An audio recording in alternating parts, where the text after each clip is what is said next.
முதலாவது கேள்வியாக யூகேயிலிருந்து டாக்டர் அஜ்மல் கான் அவர்கள் கேட்டிருக்கின்றார்கள், முகமது நபியின் படத்தை வரைவது குற்றமா? அப்படி வரைபவர்களை கொலை செய்யும் கொலையாளிகளின் நோக்கத்தை முஸ்லிம்களும் உலக மக்களும் எப்படி புரிந்து கொள்வது அப்படின்னு கேட்டிருக்காங்க. அதாவது கடந்த சில மாதங்களுக்கு முன்பாக பிரான்ஸ்ல நபிகள் நாயகம் ஸல்லல்லாஹு அலைஹி வஸல்லம் அவர்களுடைய கேலி சித்திரத்தை மாணவர்களுக்கு மத்தியில் ஒரு ஆசிரியர் அவங்களுடைய நபிகள் நாயகத்தை பற்றி கேலியாக வரையப்பட்ட ஒரு படத்தை மாணவர்களுக்கு மத்தியில் ஒரு ஆசிரியர் காட்டினார். இஸ்லாமிய மாணவர்களை எல்லாம் வெளியே அனுப்பிவிட்டு அவர் படத்தை காட்டினார். அதன் காரணமாக ஒரு மாணவர் அந்த ஆசிரியரை கொலை செய்தார். இது உலக அளவில் மிகப்பெரிய செய்தியாக பார்க்கப்பட்டதை நாம் அறிந்திருக்கின்றோம். அது தொடர்பாகத்தான் இந்த கேள்வியை கேட்டிருக்கின்றார். முகமது ஸல்லல்லாஹு அலைஹி வஸல்லம் அவருடைய உருவப்படத்தை வரையலாமா, அது குற்றமா? அப்படி நபிகள் நாயகம் ஸல்லல்லாஹு அலைஹி வஸல்லம் அவங்களுடைய உருவப்படத்தை ஒருவர் வரைந்தால் அவர்களை கொலை செய்யும் கொலையாளிகள் விஷயத்துல அந்த நோக்கத்தை முஸ்லிம்களும் உலக மக்களும் எப்படி புரிந்து கொள்வது அப்படின்னு சொல்லி கேட்டிருக்காங்க. முதலில் உருவப்படம் தொடர்பாக இஸ்லாம் என்ன சொல்கிறது என்பதை நாம் தெளிவாக தெரிந்து கொள்ள வேண்டும். நபிகள் நாயகம் ஸல்லல்லாஹு அலைஹி வஸல்லம் அவர்கள் மட்டுமல்ல, பொதுவாக மதிக்கத்தக்க வகையில் எந்த ஒரு உயிருள்ள ஒன்றின் உருவப்படத்தையும் வரைவதை இஸ்லாம் தடுத்திருக்கின்றது. சஹீஹுல் புகாரி போன்ற பல நூல்களிலே பதிவு செய்யப்பட்டிருக்கிறது. நபிகள் நாயகம் ஸல்லல்லாஹு அலைஹி வஸல்லம் சொல்லி காட்டுறாங்க. சஹீஹுல் புகாரில 5950வது செய்தியாக பதிவு செய்யப்பட்டிருக்கிறது. இன்ன அஷத்தன் நாசி அதாபன் இன்தல்லாஹி யௌமல் கியாமல் முஸவ்விரும். மறுமை நாள்ல உருவப்படம் வரையக்கூடியவர்கள் தான் அல்லாஹ்விடத்துல மிக கடுமையான வேதனைக்குரியவர்களாக இருப்பார்கள், மிக கடுமையான தண்டனைக்குரியவர்களாக இருப்பார்கள் அப்படின்னு நபிகள் நாயகம் ஸல்லல்லாஹு அலைஹி வஸல்லம் அவங்க சொல்லி காட்டுறாங்க. அது மாதிரி சஹீஹுல் புகாரில 5951வது செய்தியாக பதிவு செய்யப்பட்டிருக்கிறது. நபிகள் நாயகம் கூறுகிறார்கள், இன்னல்லதீன யஸ்னஊன ஹாதிஹி ஸுவர், இந்த உருவப்படங்களை எவர்கள் செய்கிறார்களோ யுஅzzபூன யௌமல் கியாமா, அவர்கள் மறுமை நாளில் வேதனை செய்யப்படுவார்கள். எப்படி வேதனை செய்யப்படும்?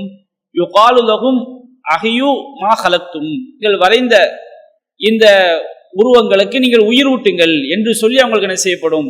வேதனை செய்யப்படும் என்று நபிகள் நாயகம் ஸல்லல்லாஹு அலைஹி வஸல்லம் சொல்லி காட்டுறாங்க.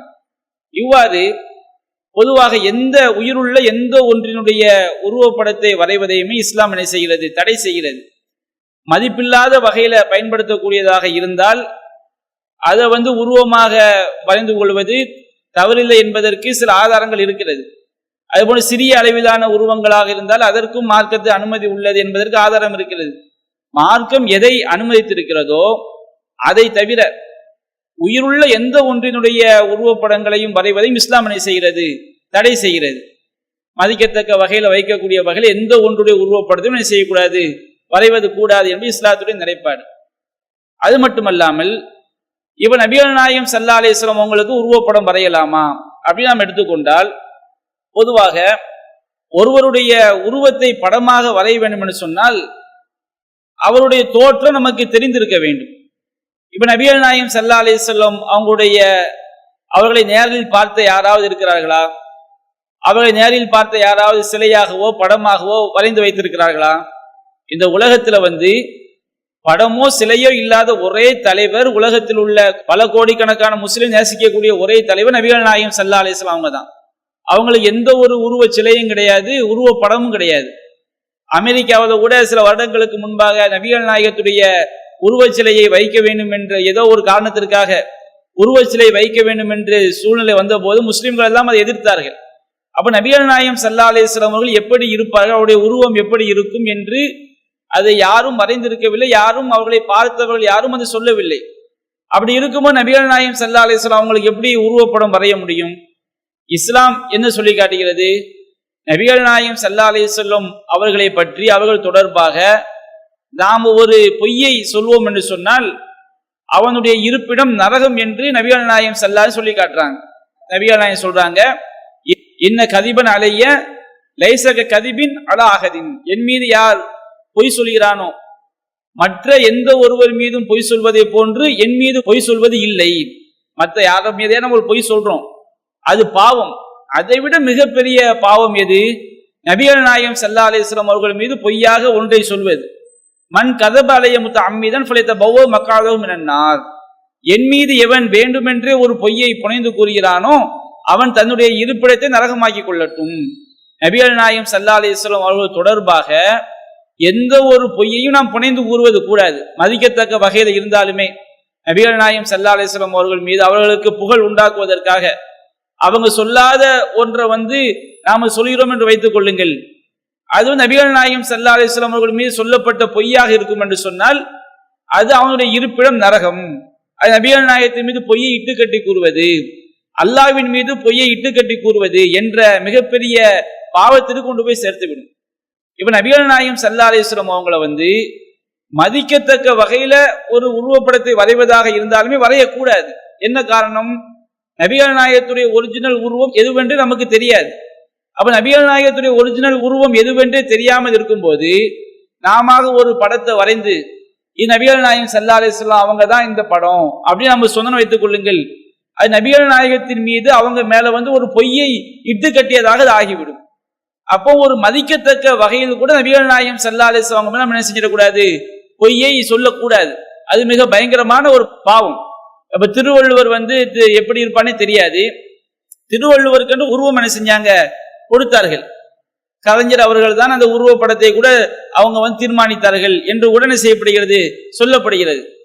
அப்ப இன்றைக்கு திருவள்ளுவர் எப்படி என்றே தெரியாது, அவருக்கு ஒரு உருவத்தை வரைஞ்சு இந்த உருவம் தான் திருவள்ளுவர் என்று என்ன செய்யப்பட்டிருக்கிறது, மக்களுடைய மனதில் பதிய வைக்கப்பட்டிருக்கிறது.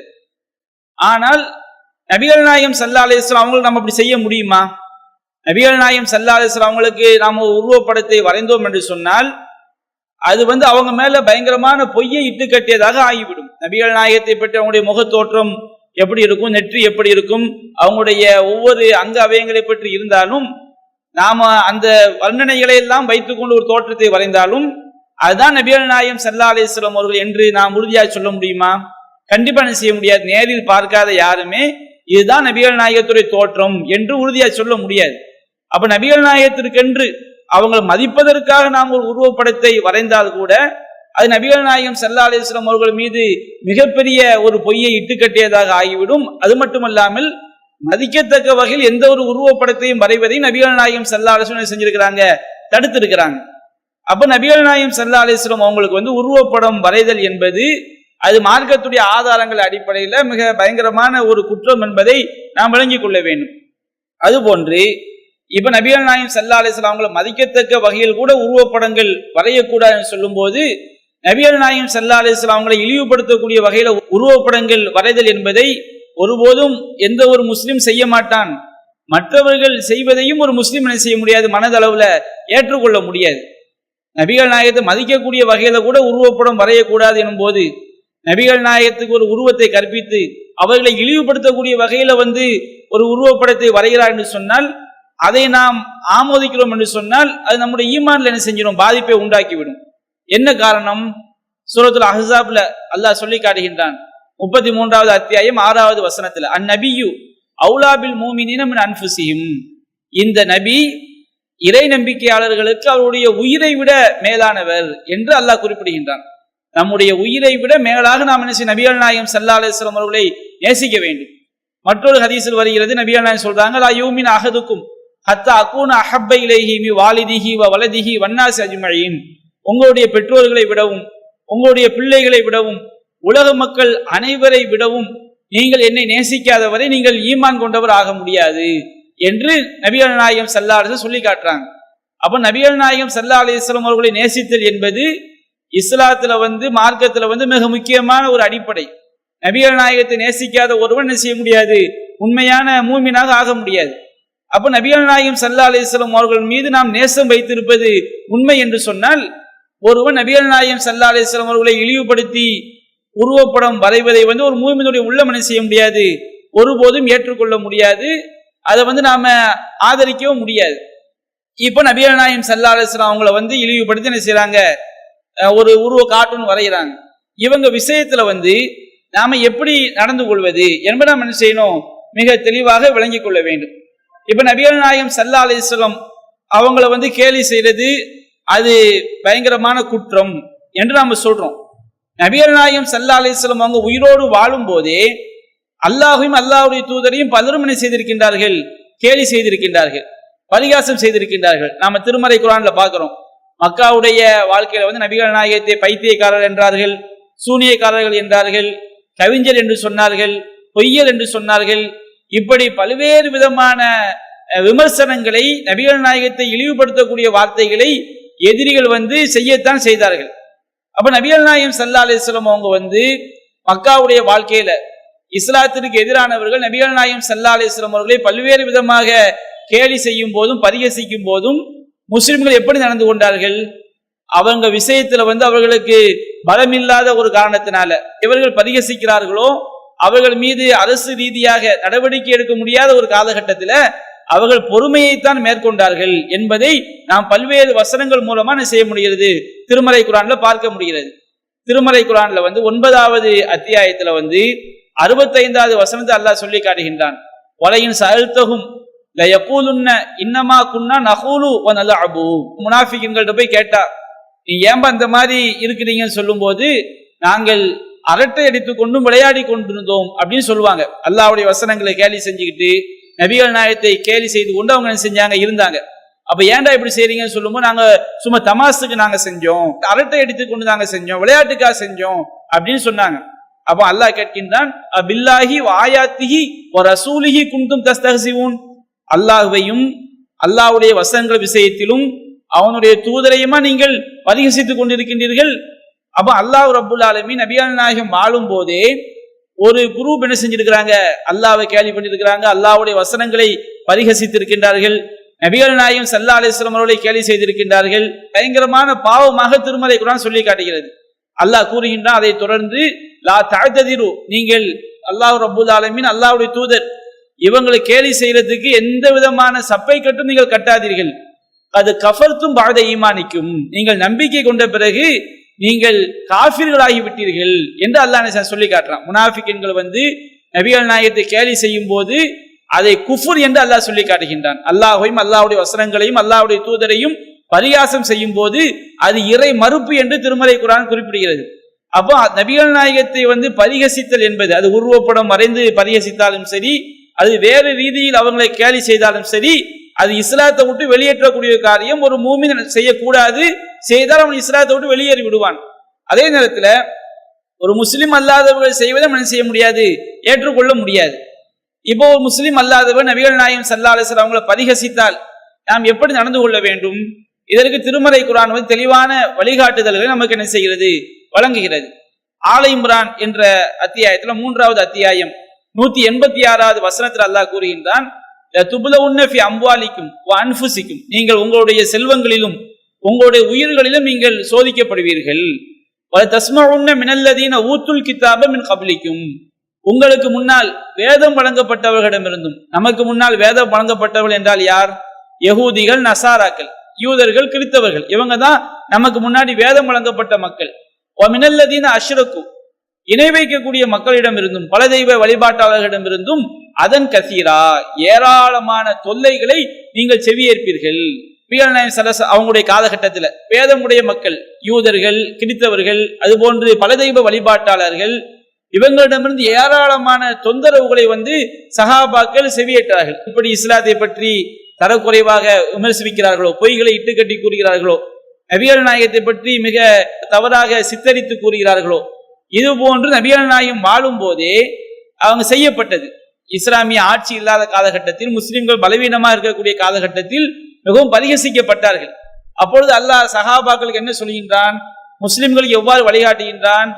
தஸ்பீரு வ தத்தகு, நீங்கள் பொறுமையை மேற்கொண்டால், அவங்க அந்த மாதிரி பரிகசிக்கிறாங்களா இல்லையா, அதை நீங்கள் சகித்து கொண்டு அல்லாஹ்வை அஞ்சினால் அஸ்மில் உமூர், அதுதான் வீரமிக்க காரியங்களில் உள்ளதாகும் என்று அல்லாஹ் சொல்லி காட்டுகின்றான்.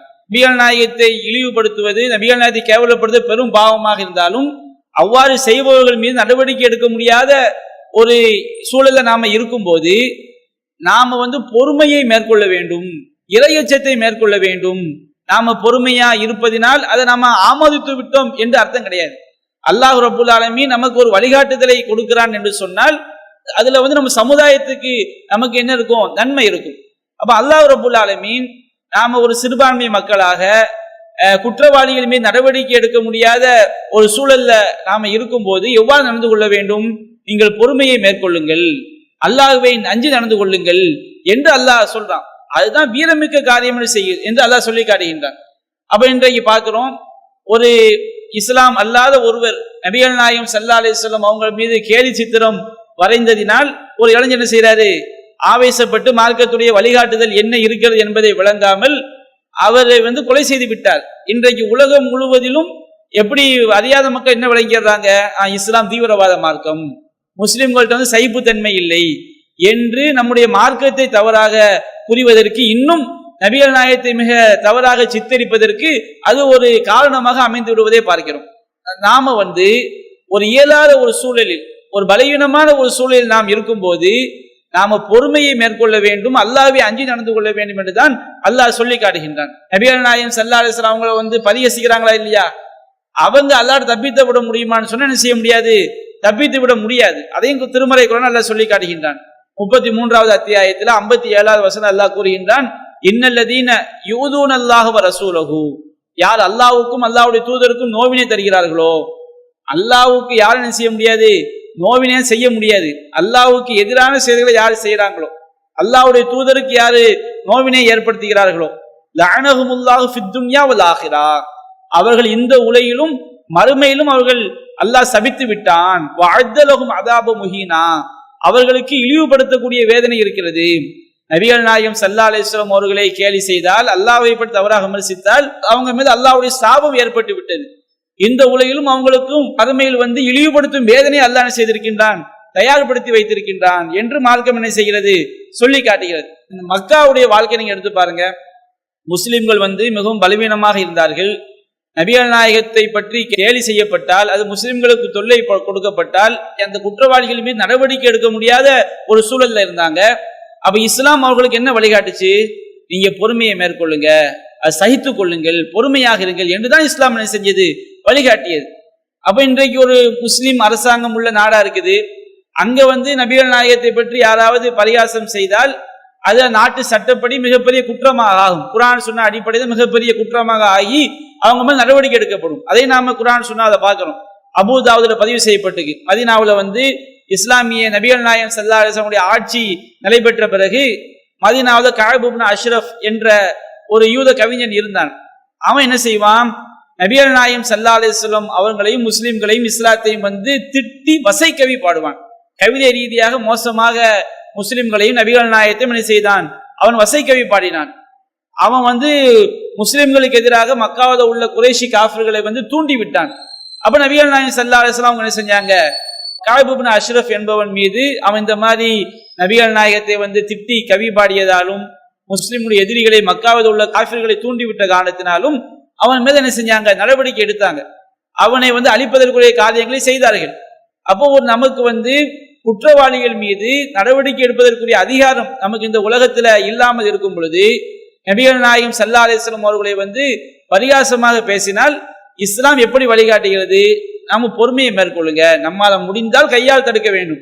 மன்றா மின்கும் முன்கரன் ஃபல்யுகையிருஹு பியதிஹி, உங்களை யாராவது தீமையை கண்டால் கையால் தடுங்கள்.